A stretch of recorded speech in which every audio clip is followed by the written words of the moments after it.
আসসালামু আলাইকুম। আজকে কথা বলবো ইসবগুলের ভুসি নিয়ে। আমরা অনেকেই কোনো না কোনো সময় ইসবগুলের ভুসি খেয়ে থাকি, কিন্তু বেশিরভাগ মানুষেরই সেটা ডিজায়ার্ড ইফেক্টটা দেয় না। তার অন্যতম কারণ হচ্ছে বেশিরভাগ মানুষই এটা ভুল নিয়মে খেয়ে থাকে। অনেকে দেখা যাচ্ছে কোষ্ঠকাঠিন্যের জন্য খেয়ে থাকে, অনেকে পাইলসের জন্য খেয়ে থাকে, আবার রোজার মাসে অনেক মানুষই ইসবগুলের ভুসি খেতে পছন্দ করে।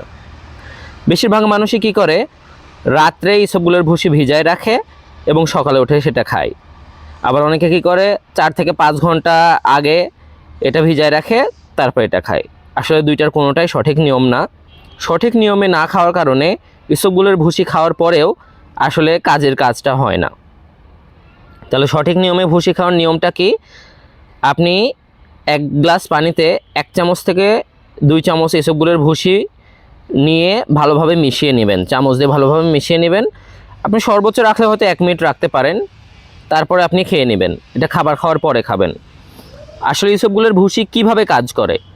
ইসবগুলের ভুসি যখন আমরা খাই, তখন এটা অন্ত্রের মধ্যে গিয়ে অনেক পরিমাণ পানি শোষণ করে এবং সেই পানি শোষণ করে সেটা মলের একটা পরিমাণ বাড়ায় দেয় এবং মলে পানির পরিমাণ বাড়ায় দেয়, যার ফলে পায়খানাটা স্বাভাবিক হতে সাহায্য করে।